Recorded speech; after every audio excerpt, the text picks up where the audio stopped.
What is up, Insaners, and welcome to another video of the Fantasy Premier League 2022-23 season. In this one, guys, we're gonna give you some last-minute tips by talking about some of the huge or biggest dilemmas for Game Week 4. So do keep watching the video till the end.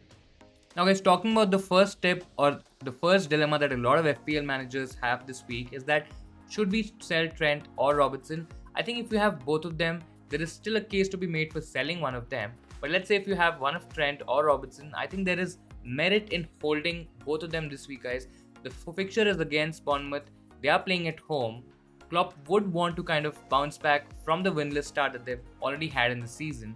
And there is potential in there. There is a clean sheet potential as well. Bournemouth haven't really looked that great, especially against the top sides. They also tend to concede a lot of chances and a lot of goals. So there is attacking potential with the likes of Trent as well, guys. Now, if you have Robertson as well, apart from Trent, let's say if you have Robertson as well, I think there is a case to be made. You can sell him. It also depends on what do you do with that additional money. Let's say if you go from a Robertson to a Perisic, maybe a Trippier, maybe to a Man City or a Chelsea defender, what do you do with that additional money is the great question, guys. If you can make significant upgrades, let's say if you have a 4.5 million dud, maybe you have a very cheap midfield and you want to get in a third striker, you probably can get towards a Tony. Then in that case, guys, I think it's definitely worth it.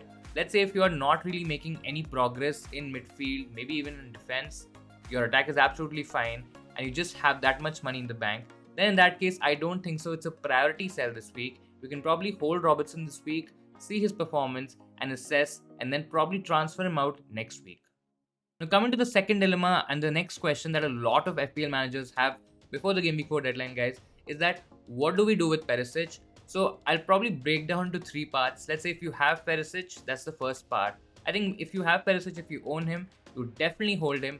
There are chances that he will start this fixture against Nottingham Forest. He might play for about 60-70 minutes, and then we have a midweek fixture. So there are chances that he might get benched or might get rested, or he might not start for that fixture. But again, he can always come from the bench. We've seen his potential already.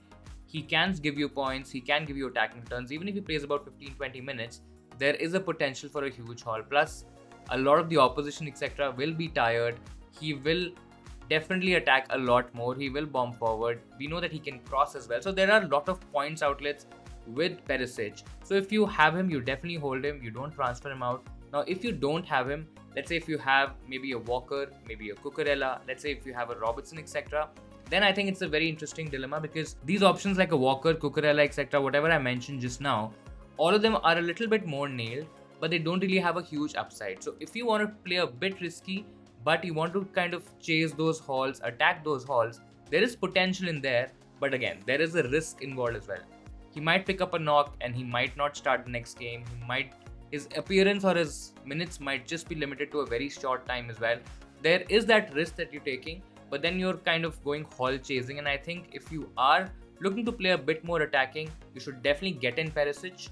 I mean, you can definitely get him for a Walker. You can even get him for a Robertson this week as well.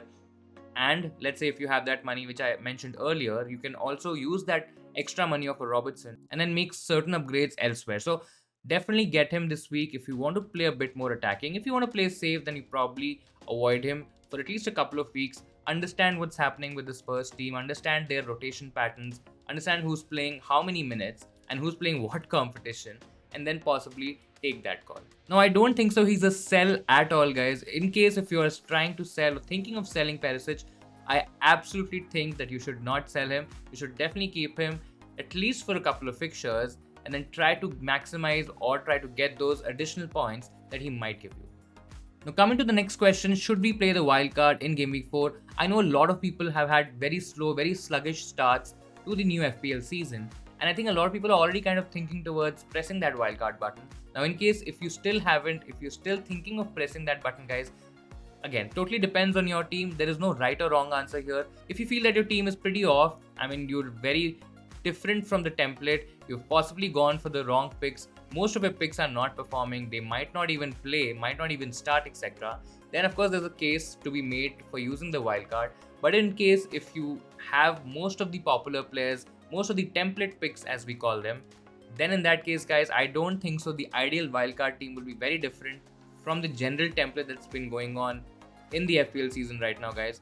yes, you can probably get to a Tony, maybe you can get to a Kevin De Bruyne as well, but you can easily make those kind of moves with a couple of transfers. Let's say if you have a couple of free transfers, then I think you can absolutely do that. You can even take a hit, guys, if you want to get in those certain players, but I personally don't think so. Unless your team is in a really bad shape, I really don't see any major upside or major advantage of using the wildcard. I don't think so. The gains are a lot higher, and the wildcard chip probably can be used from game week 5 to 9 when we have a lot of fixtures, midweek fixtures, Champions League fixtures as well, and there would be possible rotation, especially among the top teams. Now let's talk about the next dilemma. The next question a lot of managers are having this week is that because of their slow start to the season, that now a lot of FPL managers are trying to gain ranks by targeting differentials. Now, which are the good differentials to go for, guys? If you're looking for a midfielder, if you have, let's say, about 7.5 to 8 million budget, then I think Gundogan definitely stands out in that category, guys. He's playing for an elite attack.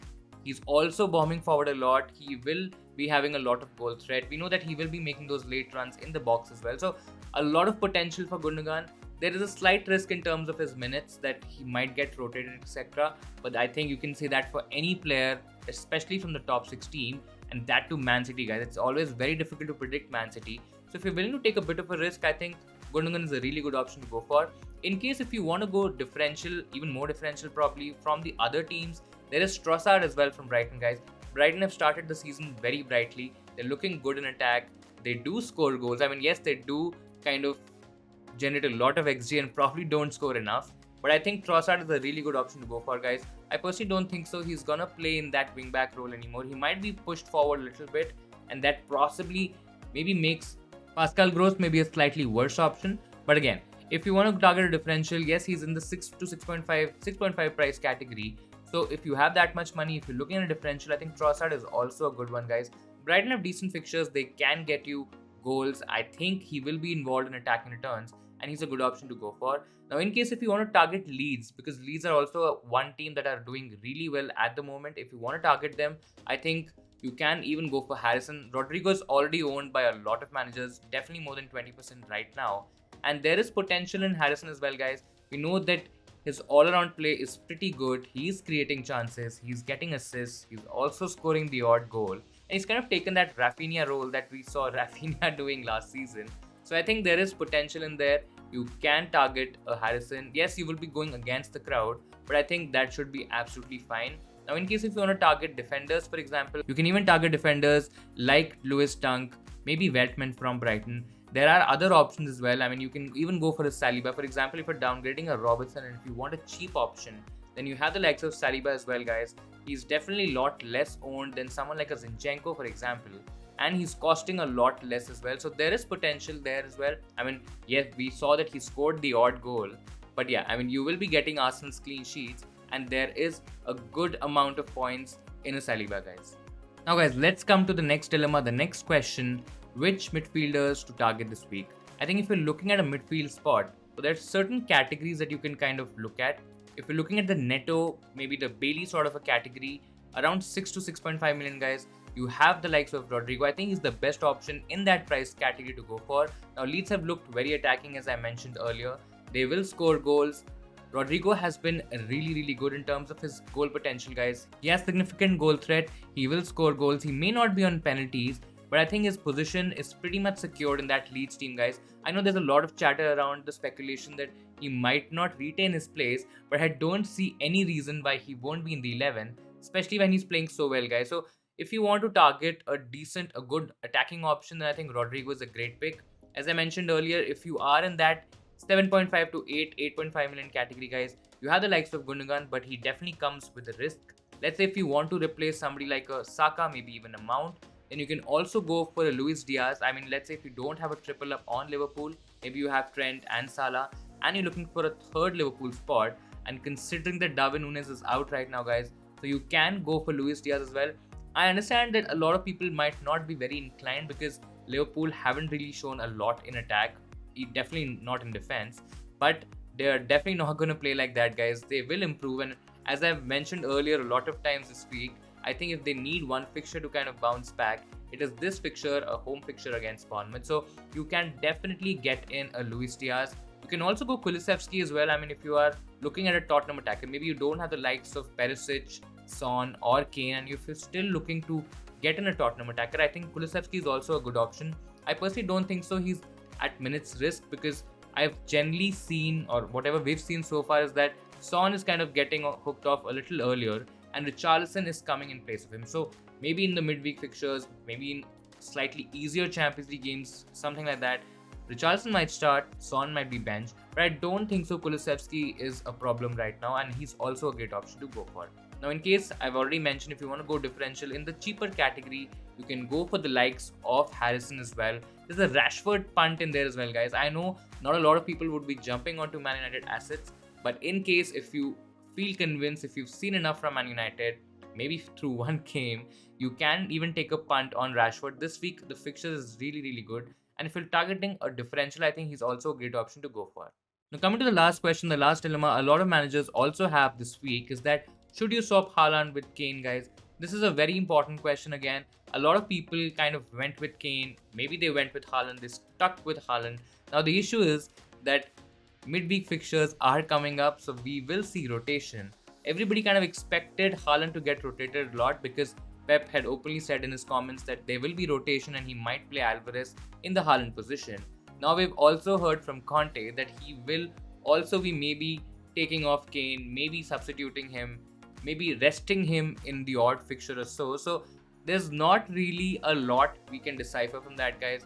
If we are going to see rotation from both teams, I think Haaland is still playing for the better team, is still the better option, because I personally think that Man City are going to score more goals than Tottenham. They are a much more threatening attack, and the likes of Haaland are probably gonna be involved in a lot more advanced positions, as opposed to a Kane who will definitely try to play deeper and try to connect the plays, make the attacking plays. So there is assist potential there. But I think Haaland, in terms of goal scoring, I think he will get a lot of those big chances, and if he can convert those big chances, guys, even if he plays for 60-70 minutes, I think there is still a potential Haaland there. So let's say if you have 2 free transfers, maybe you look to burn the other transfer somewhere else. Let's say if you have a free transfer and if you feel that you should probably do Haaland to Kane, I still feel you should probably stick with Haaland, and you can probably even save that transfer, use it next week where we'll have a lot of rotation information, where we'll have a lot of problems to kind of deal with. I think that's probably a better way to do things. So I think overall you should definitely stick with Haaland and not do the transfer to Kane. If you have Kane, then again, you don't transfer Kane to Haaland now, you keep Kane. So basically, if you have Kane, you keep Kane. If you have Haaland, you keep Haaland. So that'll be all from my side for this video, guys. We'll be back in a couple of hours for the deadline stream. So if you still have more questions, still have more dilemmas, do join us for that stream. I think it'll be great.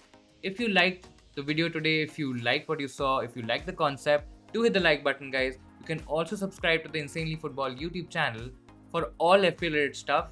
Thank you so much for watching, and I'll see you Insaners next time.